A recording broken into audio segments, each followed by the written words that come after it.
I work hard to earn my pay, and I saved real big today at All-American Ford.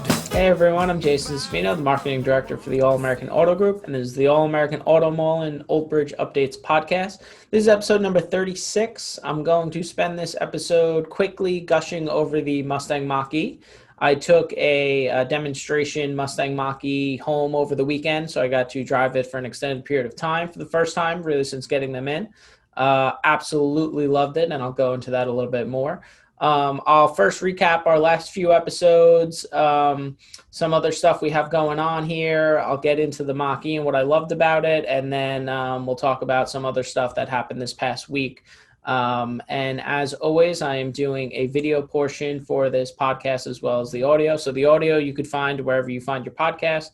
The video portion of this episode will be up on our social media pages, All American Ford in Old Bridge, our Instagram, our YouTube, and our Facebook. So you could find the video there. So I'm now going to share my screen for anybody watching on the video so that we could kind of see what I'm talking about as I talk about it.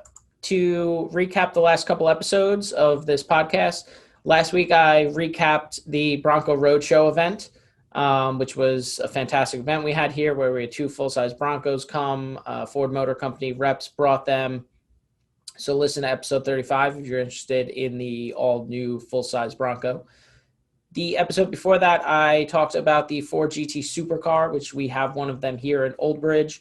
It's a $1.69 million vehicle, 2018 Ford GT Supercar, very, very exclusive, very rare. It's in Old Bridge right now, so great thing to come and see if you're a big car person or interested in supercars at all. So that was the last two episodes. So for this episode, again, gushing over the Mustang Mach-E. So I've done a couple past episodes reviewing the Mustang Mach-E kind of before it got here. A lot of it was based on reports from Ford and stuff I had read, other people doing reviews. When it got here, I drove it around the parking lot a couple times. But other than that, I hadn't really taken it like out on the highway and stuff and hadn't taken it home to see how kind of the charging worked. So I got to do this past weekend, so I wanted to talk more about that.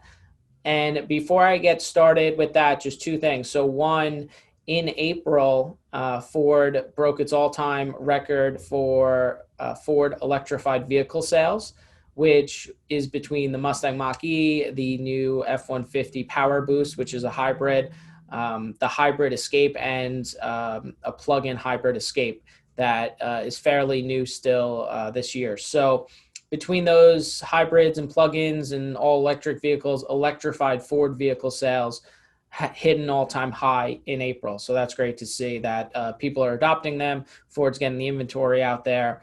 We had, I've talked about the inventory issues before, almost each week now this entire year, I'd say. It's going to continue to be an issue with the chip shortage and the pandemic and the shutdowns and all that stuff. But the Mach-E has a pretty good amount of in-stock inventory right now throughout our auto group. So definitely an opportunity for customers to try it out. And something really exciting that we're doing is an overnight test drive program with this Mustang Mach-E. We realize that people might not be used to all electric vehicles. There's not many out there on the market right now. So you really have to have that extended test drive. Again, bring it home, get to play around with it a little bit more than you would on just a regular test drive here at the dealership. So for the next few months, we're going to be offering an overnight test drive. It's basically a 24-hour test drive, and we'll work with you on the scheduling. You could schedule it now with our managers, book your appointment. We're really just doing weekdays now because the weekends get a little crazy on Saturdays here with test drives here at the dealership. And obviously, we want to allow enough time to be able to fully clean and sanitize between each test drive. So right now you could book basically Monday through Thursday, this overnight / 24-hour test drive. All you do, it's very simple. You fill out a loaner car agreement, which you would do here when you bring your vehicle in for service and take out a loaner car, which just requires your license, your insurance card, and your credit card to be kept on file.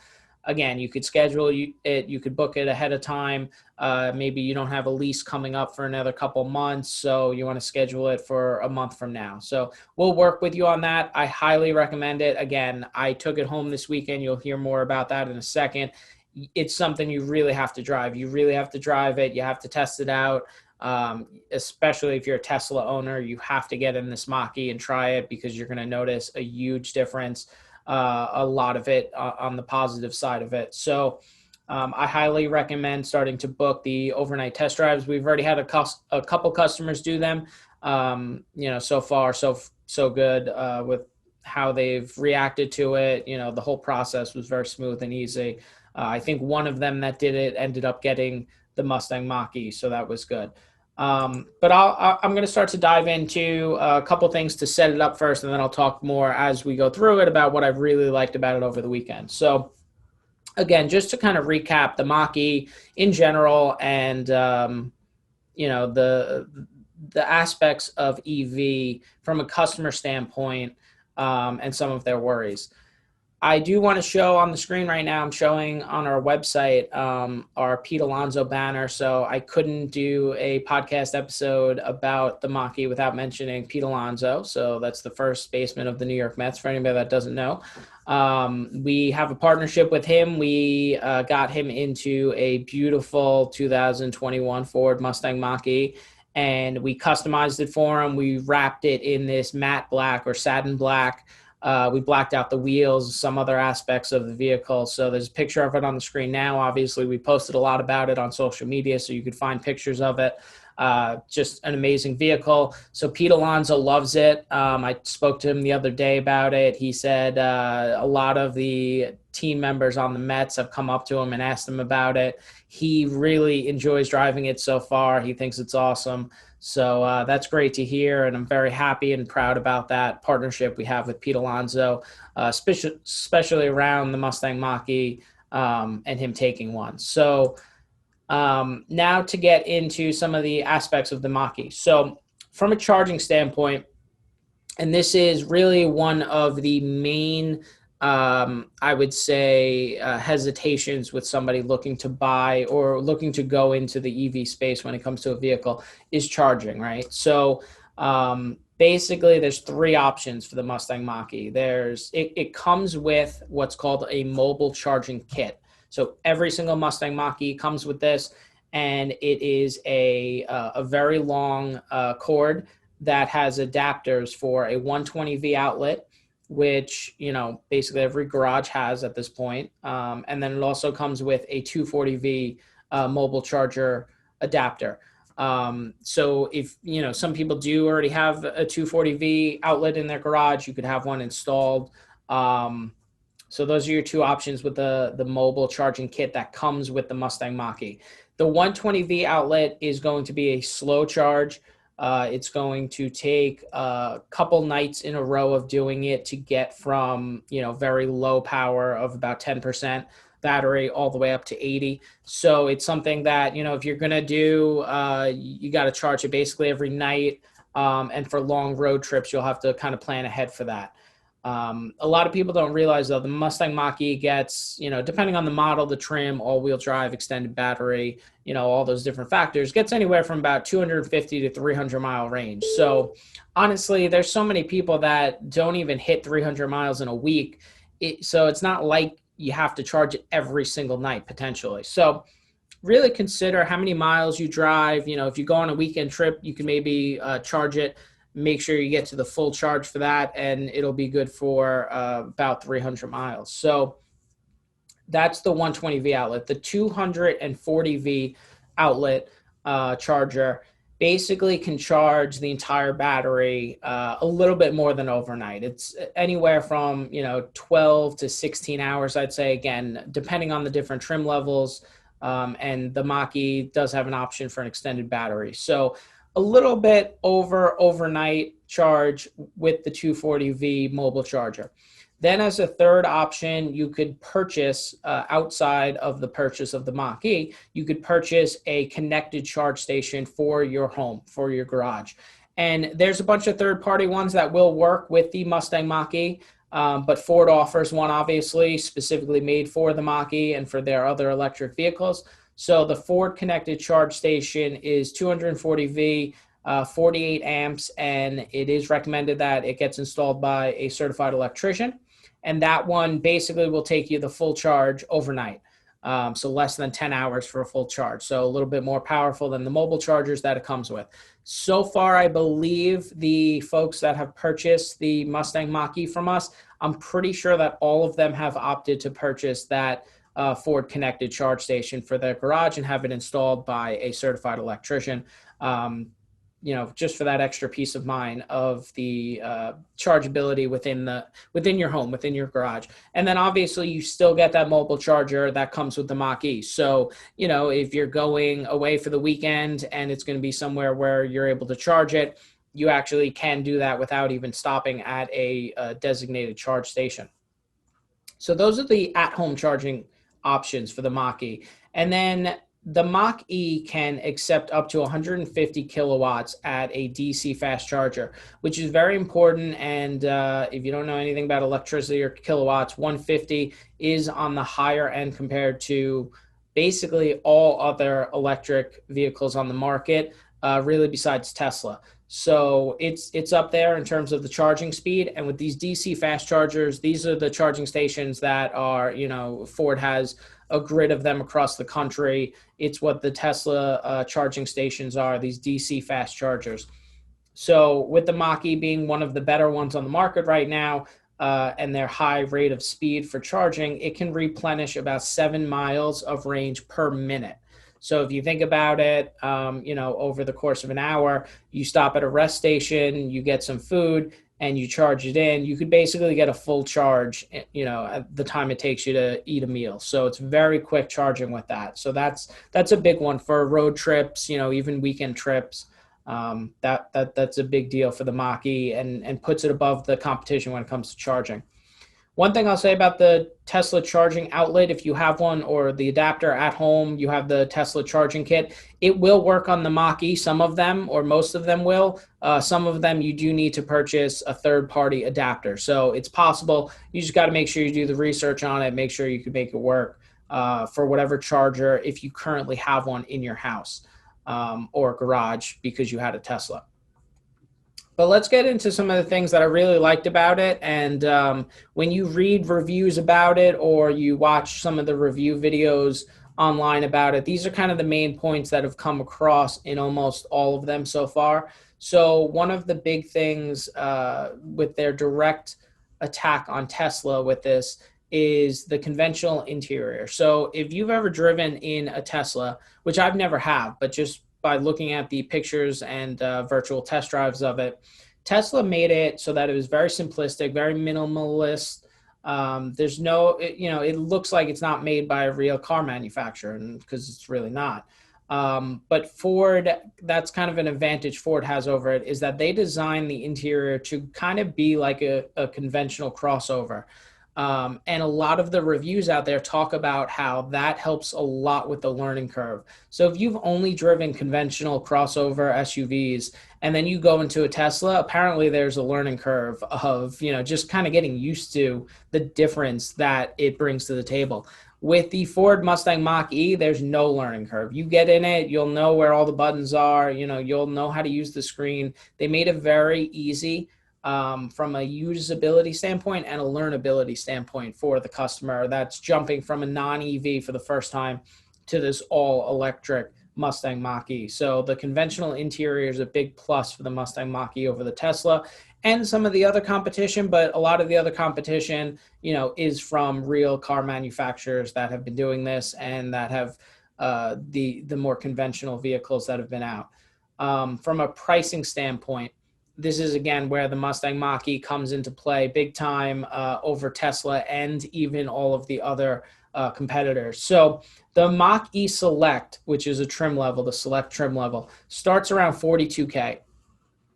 So compared to the Tesla, it beats the Tesla, the comparable Tesla model by thousands, sometimes even more than that.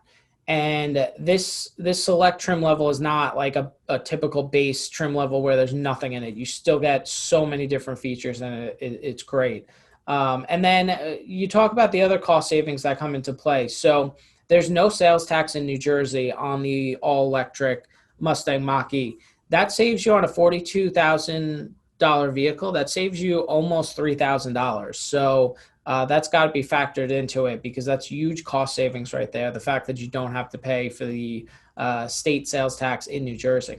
Then you are eligible for the $7,500 tax credit, which that I want to be clear does not come at the time of the sale. That does not come from the dealership. That does not come from Ford. That tax credit needs to be applied for through your accountant during tax season, during tax returns. And that's just a straight up tax credit from the federal government. So you don't necessarily subtract that from the sales price because, again, it's not happening at the time of the sale, but it's something you need to consider. $7,500. So if you're comparing the Mustang Mach-E to a non-EV crossover or SUV, that $7,500 needs to be taken into account. Huge cost savings when you get to the tax returns of that calendar year. And then you talk about the gas. So get typical gas calculations, from Ford in the state of New Jersey, average yearly cost of gas, you could put it around $1,400, right? So that's going to vary greatly based on what you drive now, how much you drive, all that stuff. But let's just say $1,400. The increase in your electricity bill is only going to be about $300 to $400 because, yes, if you're charging at home, you're going to use more electricity, but the cost of electricity obviously is not the same as the cost of gas. So that goes up, for round numbers, let's say about $400. So you're saving about $1,000 on gas a year when you convert from gas to more electricity. And then the last thing is the annual maintenance savings. So there's obviously no oil changes with these EV vehicles. You're still going to have maintenance over the years. It's not like it's going to go to zero. The tires are not like a special EV tire. Like you still got to change out your tires ever so often and stuff like that. The brakes and stuff like that. But for regular scheduled maintenance, like oil changes, obviously it cuts down greatly on that. So the pricing is something that, you got to do your research on, but the Mach-E has a clear advantage over Tesla and the competitors. Another big thing that gets brought up is how much fun it is to drive and how comfortable it is. So I talked about the conventional interior. The comfort level of the Mach-E destroys Tesla, and it really does. This comes up in all of the reviews, all of the videos, all the reviews you read.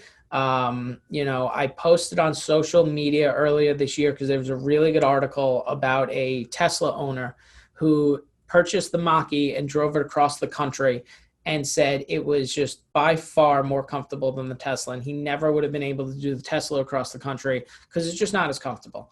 And that comes, again, from being built by not like a real car manufacturer.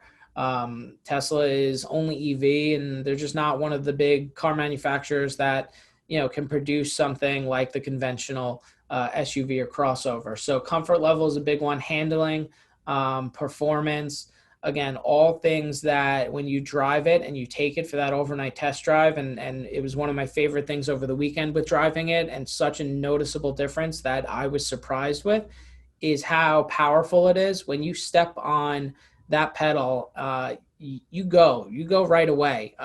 It's different, and you'll feel it right away from gas-powered engines.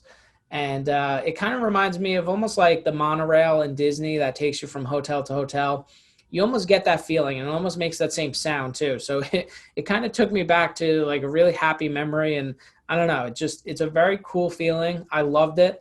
But it's something you have to experience for yourself because I didn't know about it before I drove it. And it's very hard to explain and kind of put into words unless you experience it. But just driving it was really, really cool, really fun, very engaging. And it was just awesome. I really liked it. So that's why this episode is called Gushing over the Mach-E, because I really enjoyed it this weekend. Another thing, though, that kind of sets it apart that, again, comes up in all of these reviews is the looks. So the Mach-E really looks sleek and attractive. I think it does. I love it. And I think it's because, Ford took the conventional crossover and SUV, and they put a nice EV spin on it where it still looks, sleek and kind of futuristic, but they didn't overdo it. One of the big complaints about the Tesla is kind of the exterior look and how bland it is. And it almost looks kind of funky sometimes. I kid you not, this is a true story. Over the weekend, I was driving my Mach-E on the Garden State Parkway, and I passed the Tesla, and it was one I had not seen before. I think it's the bigger one. So it's closer to kind of the full-size SUV. I think it's the biggest Tesla they have. And I thought it just looked, I don't know. Again, very biased, right? We own a Ford dealership here in my family. I'm pushing the Mach-E, so I'm admitting my bias. But I thought it looked, I thought it looked horrible. I think too, my son has this little toy truck. It's kind of like this cartoon-like truck. It's hard to explain without seeing it, but it's kind of made in a way where the front is smushed in, the back is smushed in, and then the middle part kind of comes up. So it looks like a weird, like toy, funny truck. And that's almost what the Tesla reminded me of, like this large Tesla, the middle comes up and like bumps up. And it's just, I don't know. I thought it looked terrible, to be honest with you. And next to the Mach-E, I don't even think it's close. I think the Mach-E looks so much better. Again, completely admitting my bias here. I don't own a Tesla. I've never owned one. I haven't even driven one, but just the looks of it. And honestly, my neighbor over the weekend, he owns a Tesla. So I look at a Tesla every single day. He's got one of the smaller ones. I think it looks a lot better than that bigger one that I saw in the Garden State Parkway. But he came over because he saw that I had the Mach-E and he talked to me about it. And he even admitted, he said that it looks really sleek. They did a really nice job on it. And then like a typical very educated Tesla owner, he knew all about EVs and batteries, and he started questioning me on the Mach-E, and I was like, I didn't even do the research yet. I couldn't at that time tell him the kilowatts and all that stuff, but as a Tesla owner, he knew all that. I thought that was pretty funny. So he was very educated on the EVs, but he was very, very impressed with the Mach-E and at least the look of it. So that's kind of my spiel on the Mach-E.